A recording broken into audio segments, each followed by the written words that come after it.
लेकिन कहे पर कैसे अरे फैशन में दुनिया पागल भइल हो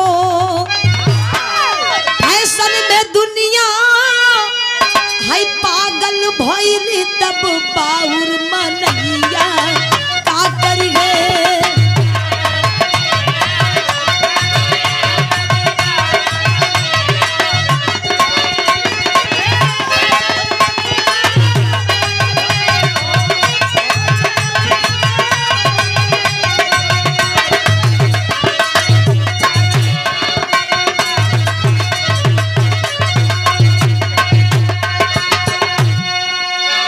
फैशन में दुनिया पागल भइल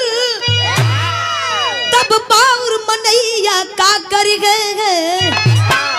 अब मोटर गाड़ी फैल गई हो मोटर गाड़ी फैल गई पैदल चलवैया का करिए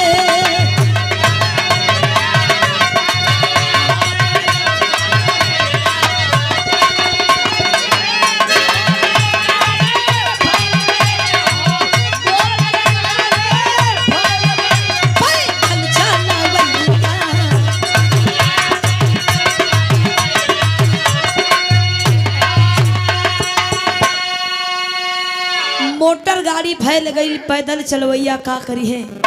पहले लोग पैदल चले बुढ़ऊ दादा चाचा लोग पैदल चले अपने सेहत पर लोग ध्यान दें महुआ के लोग रोटी खाए 100 साल से बेसी लोग जिए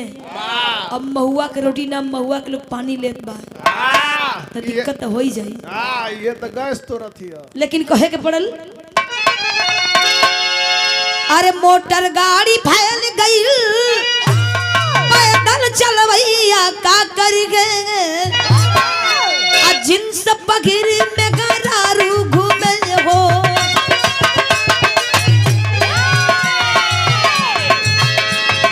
जिन्स पगिर में गरारू घूमे बोला देखवैया का करिए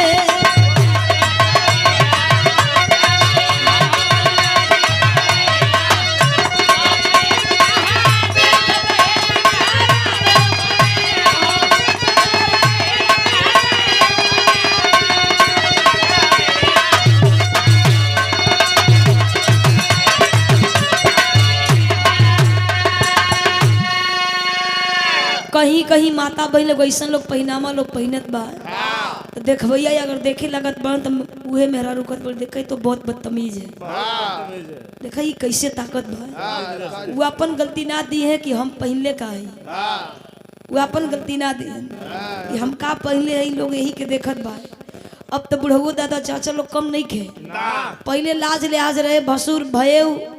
ससुर के बड़ी गरिमा होए भसुर आ ससुर अपने पतोही के अपने भैया के जल्दी सामने नहीं जा कि अंदर बेचारी हिया अये बुढ़ऊ दादा चाचा लोग किचन में लोग घुस जाते बचाए चूल्ही के लगे बैठ जाते बालो कि अपने पतोहिया के लोग कहत का बनैले है तो निकालत है तोहू निकाल तोहू खोसत है बहुत जाड़ लग रहा है जल्दी निकालो